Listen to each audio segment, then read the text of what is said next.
彪子哥被日本人给杀了，那么多弟兄都死在日本鬼子的手上。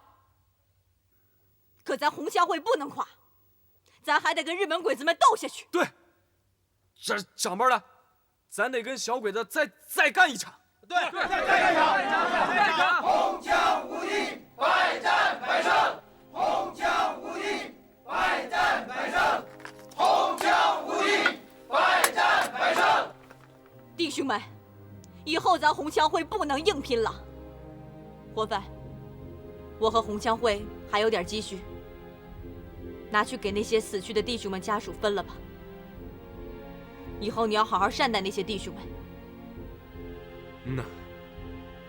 从今以后，我们红枪会立3条规矩：第一，宁死不当汉奸，不然你们对不起彪子哥，对不起死去的弟兄们。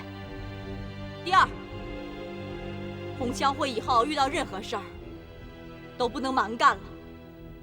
耿三说的对呀，人只有活着，才是最重要的。第三，以后遇到事儿，多去请教耿长班的。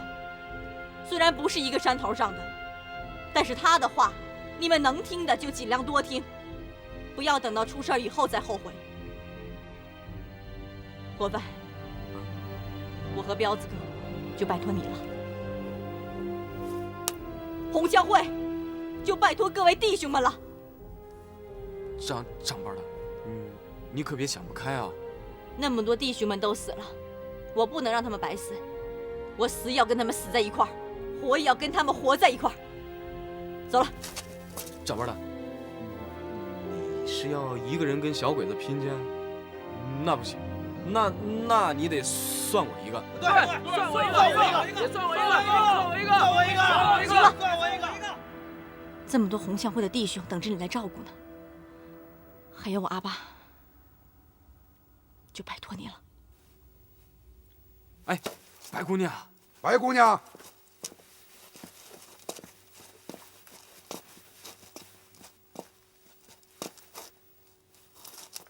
你这是要去干啥？你是不是觉得还不过瘾啊？你还准备拿红枪会兄弟命去拼死啊？那耿长班的，你误会了，我们长班的是要一个人跟鬼子拼去。长包的？啊，那白姑娘现在是我们红枪会新长包的。哦，白姑娘，当了长包的，就为了去送死啊？红枪会的血已经流得够多了。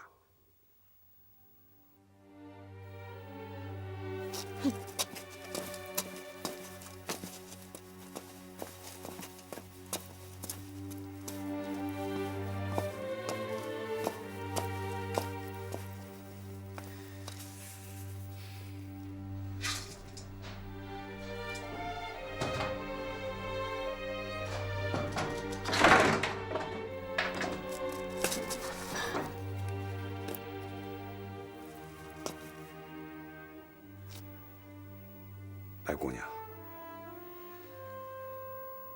这吴老前辈也不愿意看到一个软弱的红枪会，更不愿意看到一个只知道冒险、拼命的红枪会。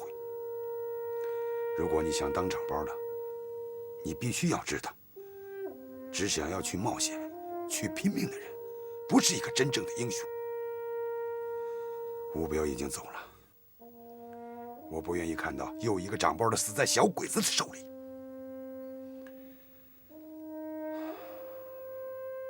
白姑娘，我知道你很伤心，我也一样。我们不能让吴老英雄死不瞑目，不能让吴彪兄弟死不瞑目。还有啊，你想过你阿爸吗？想过你父亲吗？回去吧，好好的活着，只有好好的活着，才是对他们最大的安慰。仇有机会报，一定会有。长包的，不好了，叶永年那王八犊子带着防卫团上来了，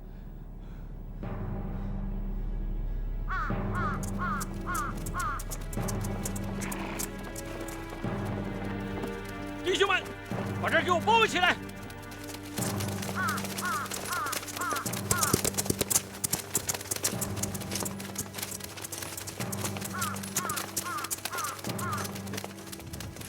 爷，你看，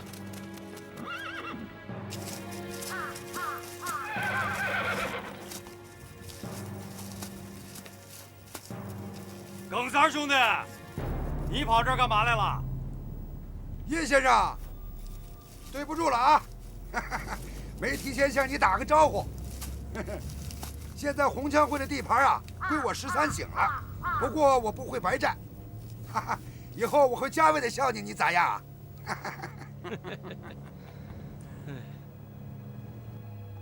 行啊，这地盘归你就归你了。耿三儿，那丫头呢？哪个丫头啊？吴彪的媳妇儿啊！我可听说，她想聚众造反呐。啥？造反？就红枪会那些残余的乌合之众，就算他有这个胆儿，他也没这个本事了。叶先生，我告诉你啊，从现在开始，红枪会的地盘就归我13省了。谁要是在我13省的地盘上整事儿，我耿三儿第一个就饶不了他。行，今儿就听你的了，兄弟们，撤了。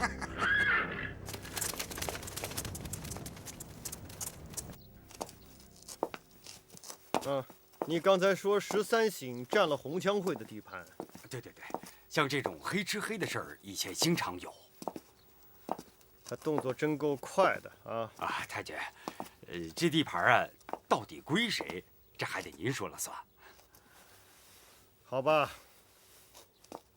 你转告耿三，哎啊，红枪会的地盘可以归他管理啊，不过如果再出什么事的话，就唯他是本。没错。太监，那鄙人先告退了。啊，辛苦你了，永年。哎，不辛苦，不辛苦。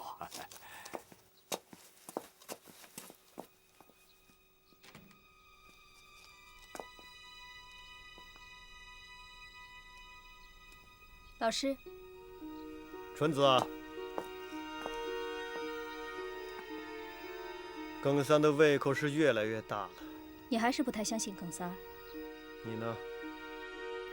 我觉得他虽然有些骄横跋扈，但气魄和能力都具备了。如果他能归顺我们，将是比六蛇帮更加得力的助手。你是不是喜欢上他了？我？没有。 纯子是天皇陛下的臣民，为国家效忠是我的责任。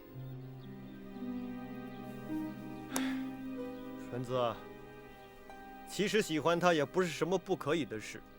对一个男人的感情和对一个国家的感情并不矛盾。哎，如果你真的把他掌握在你的手里，也许会对我们更加有利。不过你要记住啊，纯子，在任何时候，个人的感情 都必须要服从国家的利益。嗨，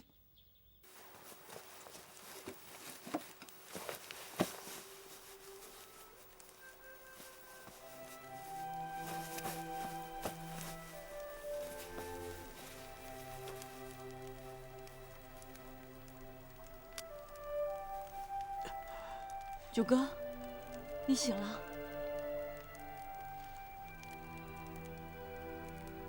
这是哪儿啊？这是我家。红枪会咋样了？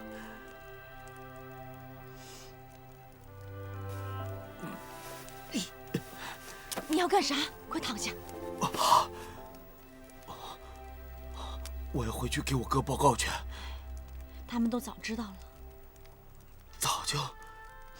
你都已经昏迷3天了，喝口水吧。 你可真把我吓死了！来，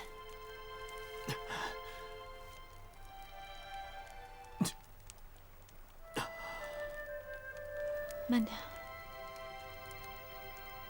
疼吗？不疼。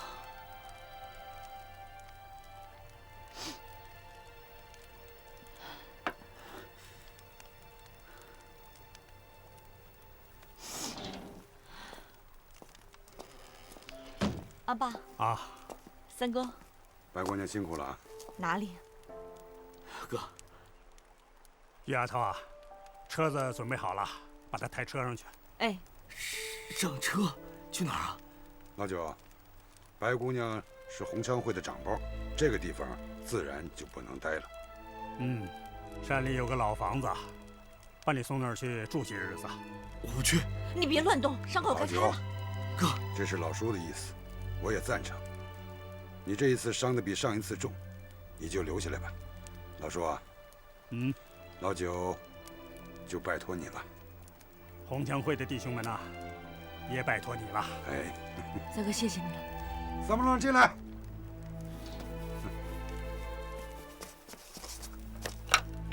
来，你呀，就别围着他们了，跟着我走，我还有其他的事儿要交代给你。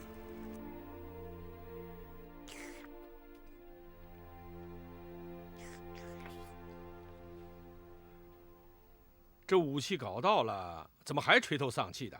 啊，那些也叫武器呀，纯粹是一堆废铜烂铁。耿三儿的话，我这回信了。诱饵，纯粹是诱饵。东西是差了点儿，但对我们来说，毕竟是一笔家当啊。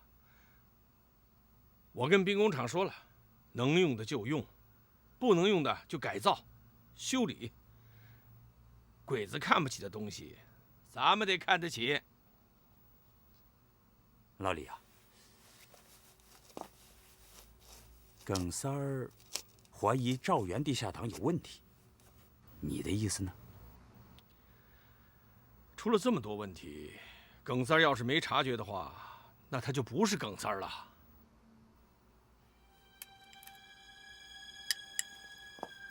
如果真的有问题，连耿三儿都能察觉到，他老蓝就察觉不到吗？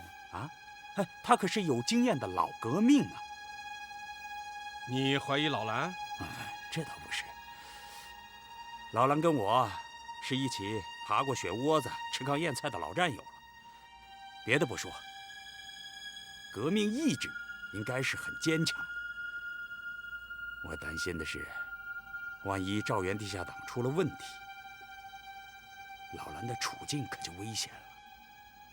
你呀，就是忘不了那点私人感情。哎呀，革命者也是人嘛，啊，也应该有血有肉嘛。哎，对，快吃吧啊！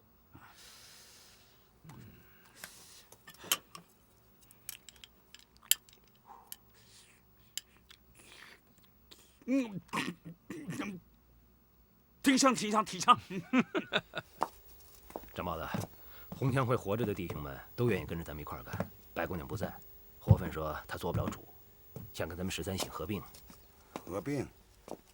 我看合并就不必了。白姑娘还做长包的，咱可以派几个人过去，跟他们商量商量。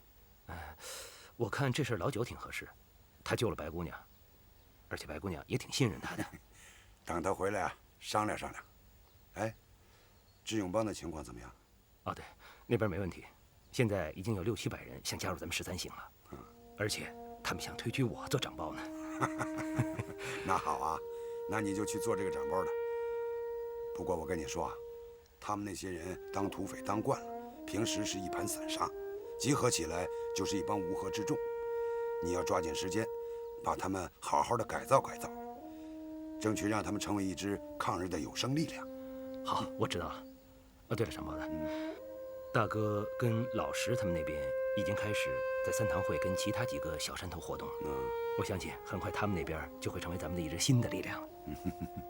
长包子，七哥，是二弟，情况怎么样？他们果然把武器送回家里了。路上安全吗？还好，武器送到了西峰山，是西进纵队的同志们接应的。你没暴露吧？没有，我一直在暗处跟着，直到他们交货，我也没露面。张包子，这次他们走的是一条新路线，连我都没走过。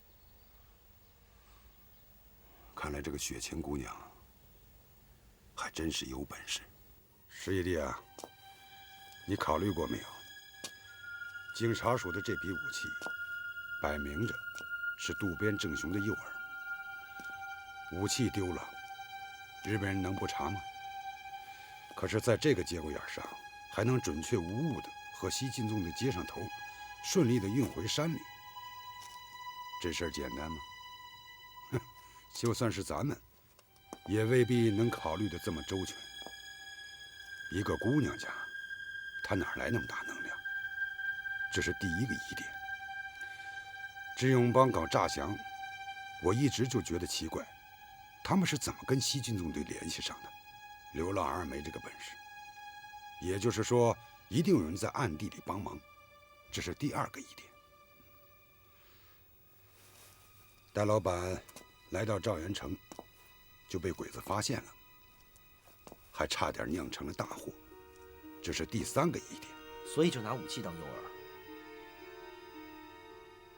那会不会有这种可能？他们也是地下党组织，他们有自己单独的交通线。咱们的地下组织都有自己严格的纪律，他们不会在土匪面前轻易暴露自己的身份。你想想，现在赵元城里城外，连孩子都知道13姓投靠了日本人，成了汉奸。作为一个神秘的组织，他为啥要向咱要武器？他就不怕咱把他出卖了？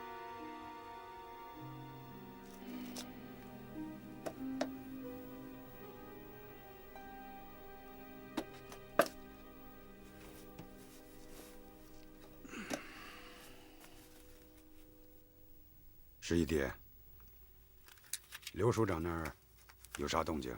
没有，他除了跟雪琴接触，其他的人不来往。雪琴是他的外甥女儿，这也很正常吧？舅舅，外甥女儿，这是正常。但是有一点不正常。什么？刘署长怎么会有一个日本的外甥女儿？日本？你说雪琴是？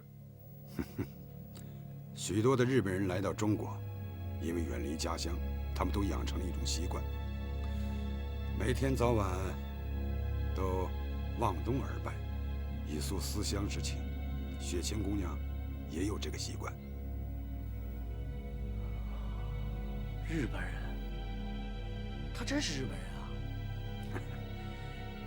我也只是怀疑，当然，仅凭这一点还不能够断定。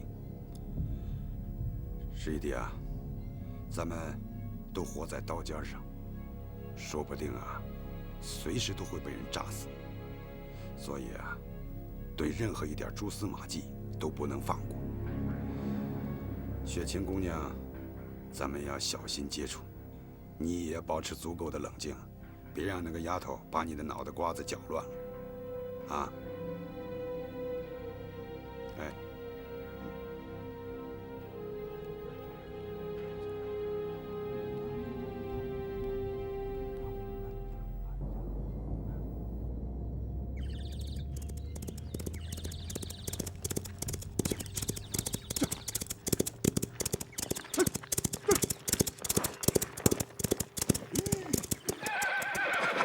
雪琴姑娘，不好意思啊，有点事儿耽搁了。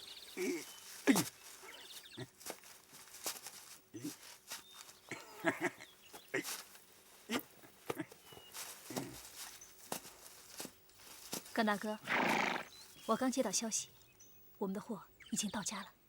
到家了？到谁家了？你家是倒卖枪支弹药的？你存心气我是不是？你什么时候能跟我开诚布公的谈一谈啊？你不会又想让我帮你做啥事儿吧？不行吗？我们现在不已经是朋友了吗？朋友？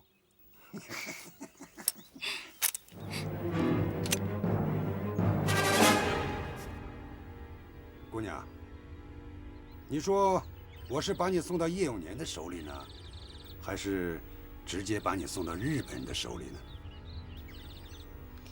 耿三儿，我一直把你当朋友，没想到你……哎，这么跟你说吧，你一开始就交错朋友了。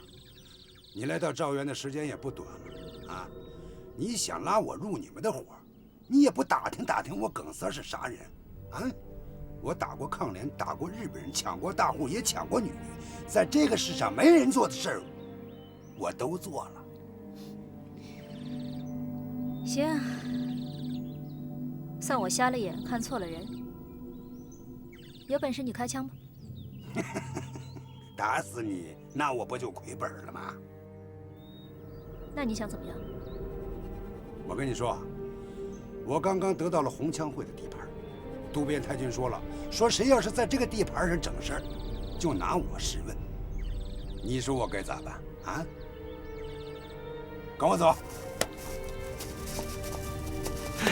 站住！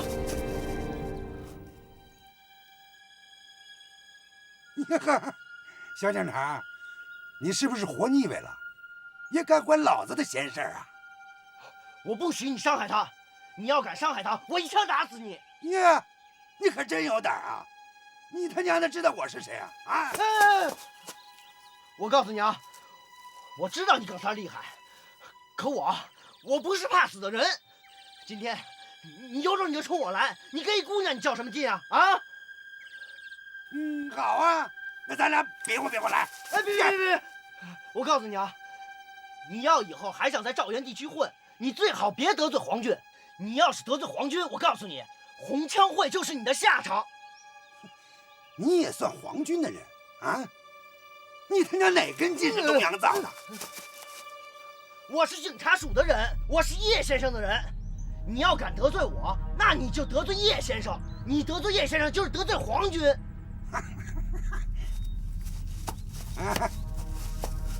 这姑娘也是你的人啊？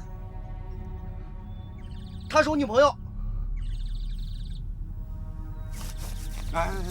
我告诉你，她是抗联，你敢跟抗联勾结啊？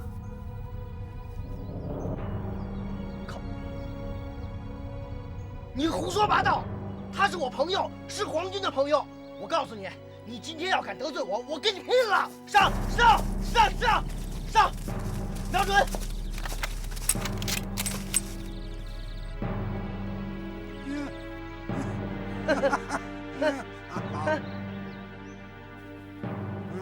好啊！你们不许伤害他！齐明郎，让他们把枪放下，不许开枪！学习你，耿三，你快走啊！愣着干什么？快走啊！好小子，你给我等着啊！走！哎，雪琴，他是土匪，他吃人不吐骨头，他是……别开枪，把枪放下，小心伤着雪琴姑娘。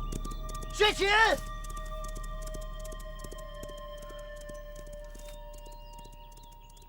放下！走，回家！走吧。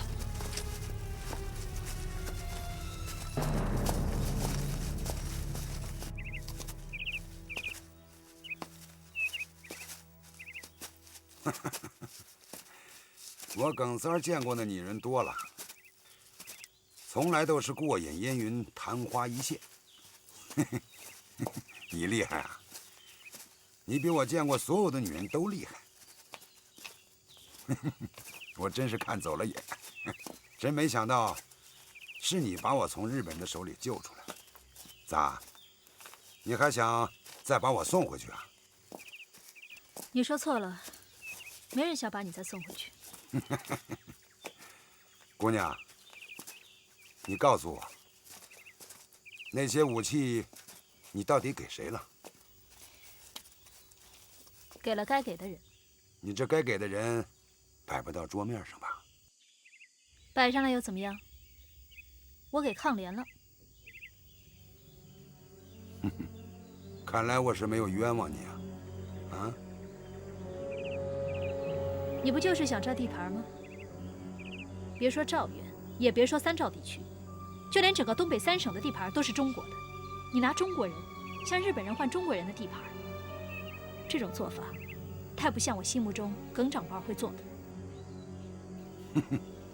柳子就是柳子，你可千万别高看我。刘勇是柳子吧？吴彪他也是柳子，可他们是怎么做的呢？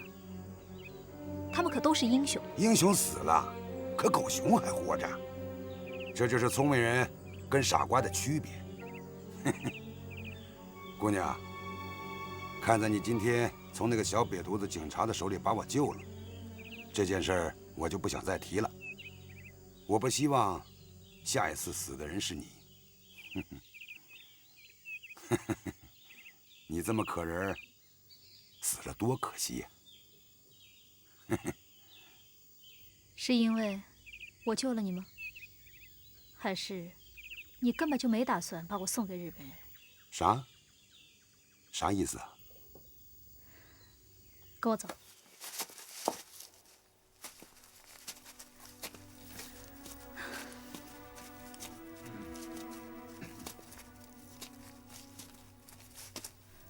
这个地方，你我都不陌生吧？你就是在这里和熊瞎子拼命，使我免遭一难。现在能够为了一个女孩子不惜牺牲自己生命的男人，已经不多了。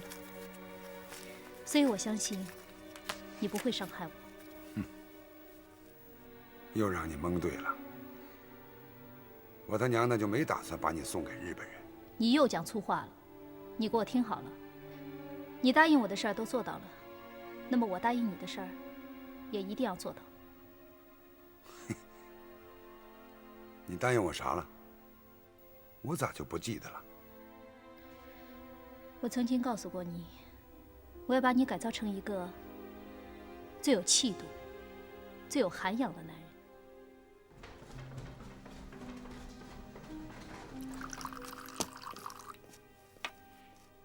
齐景佐，你已经喝的不少了，该走了。这干嘛呀？我是怕你喝多了。齐景佐，不就是个姑娘吗？既然人家不喜欢你，你就再找一个呗。这年头，3条腿的蛤蟆不好找，2条腿的人不有的是啊。赵元城里的大姑娘不随你便挑啊。算账去。好，你慢用。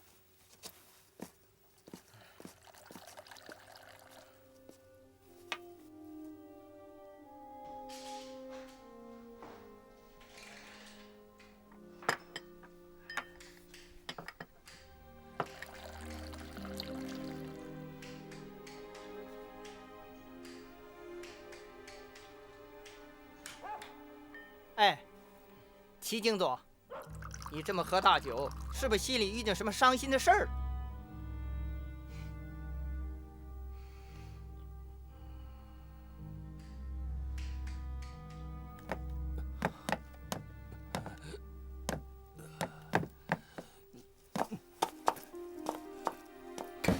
署长好。好。哎，署长您走啊，你慢走。哎，慢走，有空来啊。好。哎，慢点走。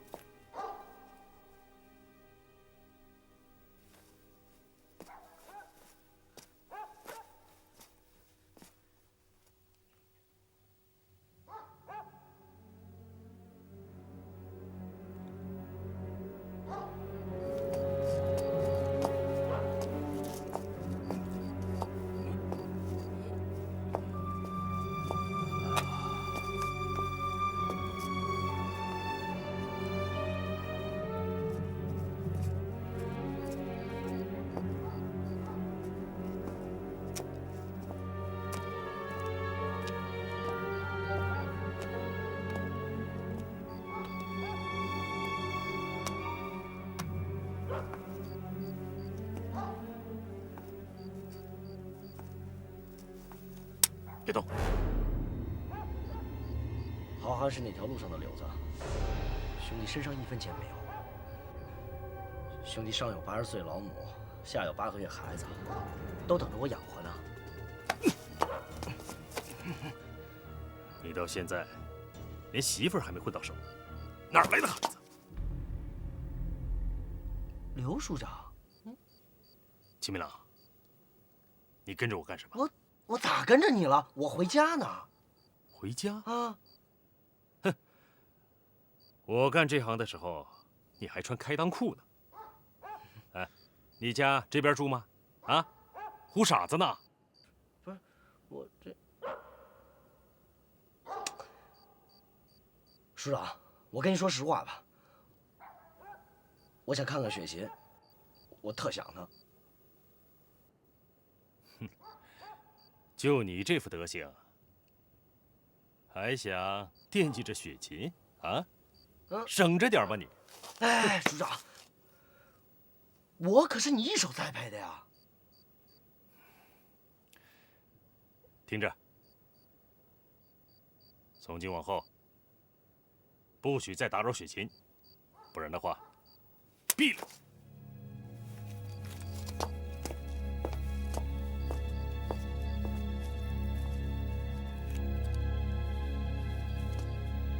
这家伙也太狡猾了。这事也不能怪你啊，他在这行里干了这么多年了，反跟踪的本事还是有的。以后注意点就是了。以后，他这次发现我了，我怕就没有以后了。说的也是。你说我跟踪了他这么长时间，没发现他和什么异常的人有接触啊？会不会是长帮的判断失误了？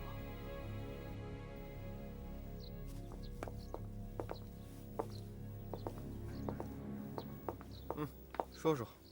老师，我们现在完全有理由相信，13喜确实是真正的野狗。胆大妄为，桀骜不驯，从表面上看，确实没有一点可疑之处。表面，我不明白老师的意思。我的意思就是，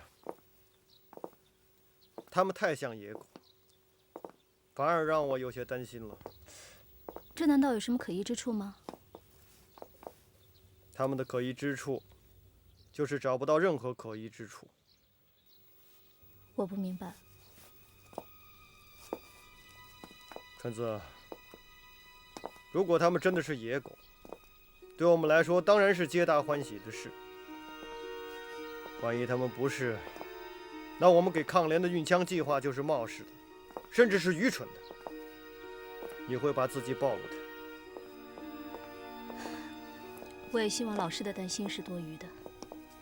最近这些日子，我们在关内的战线越来越长，也遇到了很多次中国人的顽强抵抗，兵员越来越感到不足，不得不依靠这些野狗的势力来弥补兵员上的空缺。我们必须要利用他们。我明白。哎呀，对不起了，兰特派员，我们实在拿不出什么好吃的，这野菜糊糊啊，也够奢侈的啦。哎呀，李军长，这是我们地方工作没做好啊。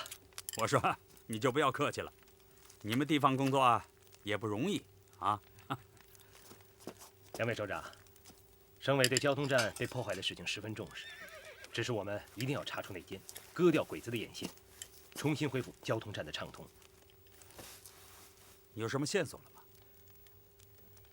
难啊！交通站的同志们都牺牲了，别说是叛徒内奸了，就连一个软骨头都找不到。我看呀，只能从外围做做文章了。那你们那个刘署长怎么样？刘署长是一位老地下工作者了，他对党的事业可以说是忠心耿耿。当然了，对于一些不知的因素，我们也不能放过。他也是在我们审查范围之内。不过我还是觉得要在外围做一些文章。外围？你指的是什么？就是扩大查找的范围，包括你、我、老戴和我们地下组织的其他同志都在审查范围之内，就连当地的土匪我们都不能放过。这是你的工作范围啊，还是你自己去查吧。咱们各行其事，互不干扰啊。那也需要两位首长的支持嘛，啊？支持？怎么支持？我带着去的几个警卫员都牺牲了，活着的只有我一个。好，我愿意配合你们搞调查啊。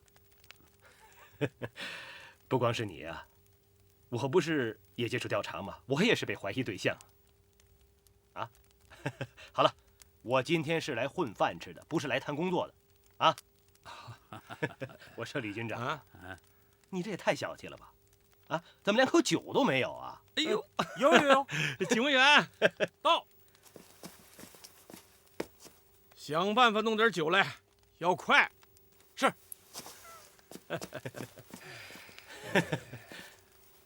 两位首长，你们听说过13醒吗？那还用说？这帮混蛋专和抗联作对，我们早想找个机会收拾他们。所以他们的嫌疑最大。他们不仅当了土匪，还做了叶永年的走狗。这支永邦和红枪会啊，就是他们配合日本鬼子给灭掉的。哎呀，你说他们可恨不可恨啊？还说是为渡边正雄除害。两位首长，你们要是有13醒破坏抗战的证据，可以向省委提供。如果证据确凿的话，我们就集中力量把他们打掉，至少可以除掉一害啊！对，吃，吃。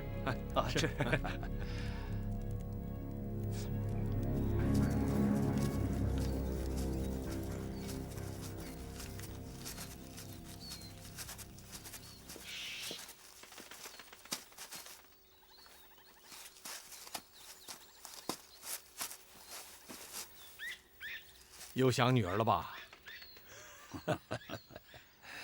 是啊，红枪会被鬼子打垮了，我也不知道我女儿现在怎么样。小玉不会出问题的，否则耿三儿不可能不向我们汇报啊。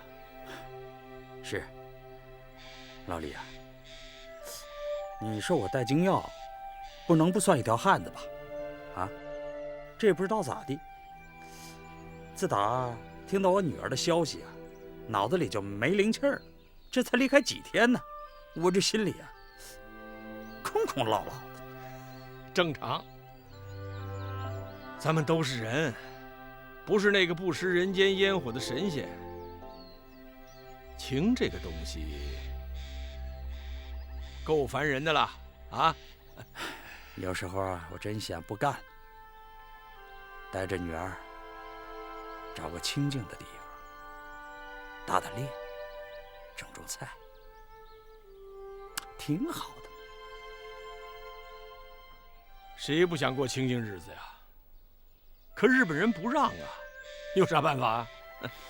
老李，我说，这万一省委真把13醒当一害除掉，那可怎么办？好办，咱把任务接过来，除不除，还不是咱们说了算呢？啊？加油，兄弟！哎呦，叶先生，叶先生，来喝茶。哎呦，叶先生，您太客气了。你我都是兄弟，以后要常来常往的啊！坐。好。山药啊，你知道这回皇军把红枪会给灭了，为什么单单放过你吗？哎呀，知道，这当然是要谢谢叶先生的美言了。客套的话呢，我也不想听。有些事我叶某人可以帮你搪塞过去，但是有些事儿，你是不是该给我一个交代啊？叶先生，该说的我都说了啊。该说的都说了。好像有件事你可没说吧？啊？吴彪放人之前，是不是有人去赎过票？有还是没有？有。谁？是我的远房亲戚。哎，对了，还有个日本女人。你这远房亲戚，该不会正好是耿三儿的媳妇儿吧？对，是他。就是说13醒的人去赎过票。你胆子也太大了！这么大的事，你居然敢瞒着我！不，叶先生，你听我解释啊，这个他们是带着日本人来的，听说还是开拓团的呢。日本人，野我果然没猜错，这日本人要抓的人就是13醒要救的人。最后这红枪会就当了替死鬼。老爷，照你这话说，红枪会是有点太冤了，可这13省也太损了吧？谁说红枪会冤？吴彪是心甘情愿的背这口黑锅呀。那13省也不损呢，啊，杀了炮兵，劫了骑兵，抢了警察署，阻击了日本人，还把咱防卫团折腾一溜够。他做这一切都是为了给红枪会解围。13省是把该做的也做了，不该做的他也给做了。要不是吴彪一心想求死的话，日本人想灭了红枪会啊，他也得费把子力气。老爷，你既然说的这么门清，那这口窝囊气还能这么咽了？咽？因为我早说过，只要不伤害到我的利益，我可以睁只眼闭只眼。可要伤害到我叶某人的利益，那我就得管他要个说法了。反正这13省啊，迟早是我的心头大患。趁着日本人还在赵原，能除就把他给除了。报告，进来。爷，杜老板来了。好，请他进来。是。叶先生，你找我？来人了！到！把他给我抓起来！是。叶先生，哎，你这是干什么？